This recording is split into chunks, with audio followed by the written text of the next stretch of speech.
আজকের প্রায় সব পত্রিকার প্রধান খবর অস্ট্রেলিয়ার বিরুদ্ধে বাংলাদেশের টেস্ট জয়।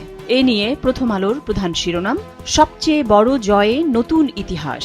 খবরটিতে বলা হচ্ছে, 2017 সালে মিরপুরে অস্ট্রেলিয়ার বিপক্ষে প্রথমবার টেস্ট জিতেছিল বাংলাদেশ। এবার অস্ট্রেলিয়ার মাটিতে পাওয়া প্রথম জয়ের পর বাংলাদেশের সামনে সিরিজ জয়ের হাতছানি। 22 আগস্ট ম্যাকাইয়ে শুরু হবে দ্বিতীয় টেস্ট। একই বিষয়ের আরেকটি শিরোনাম, অস্ট্রেলিয়ার শোক, বাংলাদেশের আনন্দ। এবার অন্য খবর, প্রধানমন্ত্রীর দিল্লি সফরের আগে অনুকূল পরিবেশ চায় ঢাকা। খবরটিতে বলা হয়েছে, প্রধানমন্ত্রী তারেক রহমানের ভারত সফরের অনুকূল পরিবেশ তৈরির লক্ষ্যে সাবেক প্রধানমন্ত্রী শেখ হাসিনাকে দ্রুত প্রত্যর্পণ সহ একাধিক পদক্ষেপ নেওয়ার তাগিদ দিয়েছে বাংলাদেশ। এ নিয়ে দিল্লির উত্তরের জন্য অপেক্ষায় আছে ঢাকা। পররাষ্ট্র মন্ত্রণালয়ের মুখপাত্র AKM শহীদুল করিম গতকাল পররাষ্ট্র মন্ত্রণালয়ে ব্রিফিংয়ে এই তথ্য জানান। জ্বালানি পরিস্থিতি নিয়ে খবরের শিরোনাম, কারখানা উৎপাদনে ফিরছে, তবে সংকট পুরো কাটেনি। খবরটিতে বলা হয়েছে, গ্যাস সংকট পুরোপুরি না কাটলেও পরিস্থিতির কিছুটা উন্নতি হয়েছে। এতে কয়েকদিন বন্ধ থাকার পর গ্যাস নির্ভর অনেক কারখানা গতকাল রোববার উৎপাদনে ফিরতে শুরু করেছে। তবে ঢাকার বাইরে বিদ্যুতের লোডশেডিং পরিস্থিতির উন্নতি হয়নি। দেশের স্বাস্থ্য পরিস্থিতি নিয়ে খবরের শিরোনাম, 64 জেলায় ডেঙ্গু, পিরোজপুরে বেশি। বিশ্ব স্বাস্থ্য সংস্থা তাদের সর্বশেষ রোগতাত্ত্বিক বিশ্লেষণে বলেছে, গত এক সপ্তাহে দেশের 6টি জেলায় ডেঙ্গুর সংক্রমণ উল্লেখযোগ্যভাবে বেড়েছে। এই তালিকায় আছে ঝালকাঠি, খুলনা, পিরোজপুর, বান্দরবান, ঢাকা ও ময়মনসিংহ। পিরোজপুরে সংক্রমণ সবচেয়ে বেশি, কিন্তু এর কোনো ব্যাখ্যা পাওয়া যাচ্ছে না। যুগান্তরের প্রধান শিরোনাম, অবিস্মরণীয় অনন্য অর্জন। একই বিষয়ের আরেকটি শিরোনাম, টাইগারদের প্রধানমন্ত্রীর অভিনন্দন। পত্রিকাটির আরেকটি গুরুত্বপূর্ণ খবরের শিরোনাম, দেশকে কল্যাণমূলক রাষ্ট্র হিসেবে প্রতিষ্ঠা করতে চাই, পাকুন্দিয়ার জনসভায় প্রধানমন্ত্রী। নারীদের জন্য অনার্স পর্যন্ত শিক্ষা অবৈতনিক করা হবে। রাজপথে বিশৃঙ্খলা সৃষ্টিকারীদের বিষয়ে সজাগ থাকতে হবে, তাদের প্রতিরোধ করতে হবে। পত্রিকাটির আরেকটি শিরোনাম, যে কোনো সময় পে স্কেল ঘোষণা, মুখ্য সচিব। খবরটিতে বলা হয়েছে, সরকারি কর্মচারীদের নতুন পে স্কেল চূড়ান্ত পর্যায়ে রয়েছে, যে কোনো মুহূর্তে এটি ঘোষণা করা হতে পারে।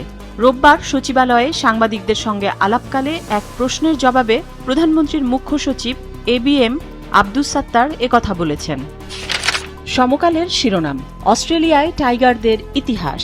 20 বছর পর খেলতে গিয়ে অস্ট্রেলিয়ার মাটিতে প্রথম টেস্ট জয় বাংলাদেশের। ডারউইন টেস্টে 111 রানে 9 উইকেট নিয়ে ইতিহাস হাসান মাহমুদের।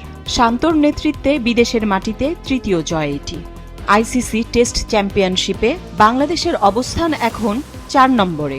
এবার অন্যান্য খবর, সংস্কারের নামে ওরা বড় বড় কথা বলছে, বিভ্রান্তি ছড়াচ্ছে। কিশোরগঞ্জে ফ্যামিলি কার্ড বিতরণ অনুষ্ঠানে প্রধানমন্ত্রী। খবরটিতে বলা হয়েছে, দেশে যারা বিভ্রান্তি ছড়াচ্ছে তাদের নজরদারিতে রাখতে জনগণের প্রতি আহ্বান জানিয়েছেন প্রধানমন্ত্রী তারেক রহমান। তিনি বলেছেন, দেশে অনেক বিভ্রান্তকারী আছে, অনেক রটনাকারীও আছে, এদের ব্যাপারে আমাদের সতর্ক থাকতে হবে। গতকাল কিশোরগঞ্জ পুরনো স্টেডিয়ামে ফ্যামিলি কার্ড বিতরণ এবং ইমাম, মুয়াজ্জিন, পুরোহিত, ভিক্ষু, পাদ্রী সহ বিভিন্ন ধর্মের ব্যক্তিত্বদের সম্মানী প্রদান অনুষ্ঠানে প্রধান অতিথির বক্তব্যে তিনি এসব কথা বলেন। পত্রিকাটির আরেকটি শিরোনাম, দিল্লির সঙ্গে দর কষাকষি, অনুকূল পরিবেশে জোর, প্রধানমন্ত্রীর সফর। ঢাকার 2 শর্ত, একটির বিষয়ে অগ্রগতি আছে, এক বিষয়ে মতবিরোধ থাকলেও অন্যান্য বিষয়ে আলোচনা এগিয়ে নেওয়া দরকার, বলেছেন সাবেক রাষ্ট্রদূত মাহফুজুর রহমান। পত্রিকাটির আরেকটি শিরোনাম, অর্থনীতি, বিনিয়োগ, কর্মসংস্থানে দৃশ্যমান পরিবর্তন আসেনি। হাম পরিস্থিতি নিয়ে খবরের শিরোনাম, শনাক্তের আগেই হাম ওয়ার্ডে ভর্তি, বাড়ছে সংক্রমণ ঝুঁকি। প্রেক্ষাপট, চট্টগ্রাম। ল্যাব থাকলেও 4.5 মাসে পরীক্ষা কার্যক্রম শুরু হয়নি। হাম ও উপসর্গ নিয়ে প্রতিদিন হাসপাতালে ভর্তি হচ্ছে 1/2 শতাধিক। কালের কণ্ঠের প্রধান শিরোনাম, ডারউইনে টাইগারদের ইতিহাস। পত্রিকাটির আরেকটি গুরুত্বপূর্ণ শিরোনাম, উন্নয়নে বিএনপি সরকারের ওপর আস্থা রাখুন। কিশোরগঞ্জে প্রধানমন্ত্রী, বাংলাদেশকে কল্যাণমুখী রাষ্ট্রে পরিণত করা হবে। বিদ্যুৎ জ্বালানি সমস্যার জন্য দায়ী পতিত স্বৈরাচার, বিশৃঙ্খলাকারীদের বিষয়ে সতর্ক থাকুন। জ্বালানি পরিস্থিতি নিয়ে খবরের শিরোনাম, সংকট কাটাতে গ্যাস উত্তোলনে বড় পরিকল্পনা সরকারের। 2030 সালের মধ্যে দৈনিক 1401 মিলিয়ন ঘনফুট বৃদ্ধির লক্ষ্য। গ্যাসের মজুদ ফুরাচ্ছে, বাড়ছে অনুসন্ধানের তৎপরতা। দেশীয় গ্যাস বাড়াতে 150 কূপ খনন ওয়ার্কওভার কর্মসূচি চলছে। পাশাপাশি আরেকটি শিরোনাম, জ্বালানি সমস্যা সমাধানে 2 বছর লাগবে। অ্যামচেমের অনুষ্ঠানে অর্থমন্ত্রী। পত্রিকাটির আরেকটি শিরোনাম, হাসিনাকে ফেরত সহ 3 বিষয়ে দিল্লিকে শর্ত দিল ঢাকা। প্রধানমন্ত্রীর ভারত সফর নিয়ে পররাষ্ট্র মন্ত্রণালয়। দৈনিক কালবেলার প্রধান শিরোনাম, দুর্নীতির আগুনে পুড়ছে ফায়ার সার্ভিস। সর্বত্র নিয়োগ বাণিজ্য ও দুর্নীতির বিষ বাষ্প।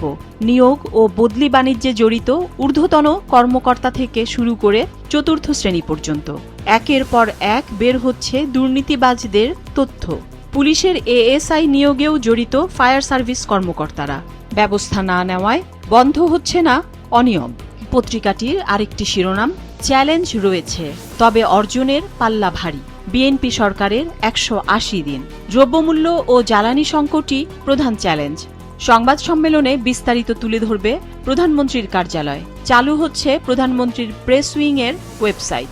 সরকারের উন্নয়ন কার্যক্রম নিয়ে পুস্তিকা বের করবে পিআইডি।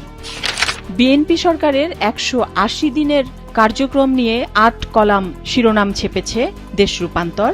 আশার মাঝেও শঙ্কার দোলাচল। স্থিতিশীলতা ফেরাতে বহুমুখী প্রচেষ্টা। 180 দিনের উল্লেখযোগ্য কর্মসূচি, খাল খনন, বৃক্ষরোপণ, ফ্যামিলি কার্ড, কৃষক কার্ড, স্বাস্থ্য কার্ড, কৃষি ঋণ মওকুফ, শিক্ষায় বরাদ্দ বৃদ্ধি। খবরটিতে বলা হয়েছে, প্রধানমন্ত্রী তারেক রহমানের নেতৃত্বে বিএনপি সরকারের প্রথম 6 মাসে নির্বাচনী অঙ্গীকার ও অগ্রাধিকারমূলক কর্মসূচির বাস্তবায়ন শুরু হয়েছে। প্রশাসনিক কাঠামো সাজানো এবং রাষ্ট্র পরিচালনায় স্থিতিশীলতা ফিরিয়ে আনার ক্ষেত্রে অগ্রগতি হয়েছে। তবে দ্রব্যমূল্য নিয়ন্ত্রণ, জ্বালানি ও বিদ্যুৎ খাতে অস্থিরতা, আইন শৃঙ্খলা পরিস্থিতি এবং জন আকাঙ্ক্ষা পূরণের গতি নিয়ে নানা মহলে বিতর্ক ও সমালোচনা রয়েছে। আজকের পত্রিকার প্রধান শিরোনাম, প্রধানমন্ত্রীর ভারত সফরে অনিশ্চয়তার ছায়া, কূটনৈতিক টানাপোড়েন। সফর প্রক্রিয়া কলুষিত হয়েছে শেখ হাসিনার রাজনৈতিক বক্তব্যে। এখন অনুকূল পরিবেশ তৈরিতে ভারতকে 2 শর্ত বাংলাদেশের। শেখ হাসিনাকে এবং হাদি হত্যার আসামিদের ফেরত দিতে হবে। নয়াদিল্লির জবাবের অপেক্ষায় ঢাকা। পত্রিকাটির দেশের নিরাপত্তা পরিস্থিতি নিয়ে আরেকটি খবরের শিরোনাম, জেল পালানো 182 বন্দীর নথি খুঁজে পাচ্ছে না কারাগার। জুলাই গণ অভ্যুত্থান। কারাগার থেকে পালানো 519 বন্দী এখনও ধরা পড়েনি। পলাতক 182 জন সম্পর্কে কারাগারে কোনো তথ্য নেই। 1.5 শতাধিক নরসিংদী কারাগারের, বাকিরা শেরপুরের।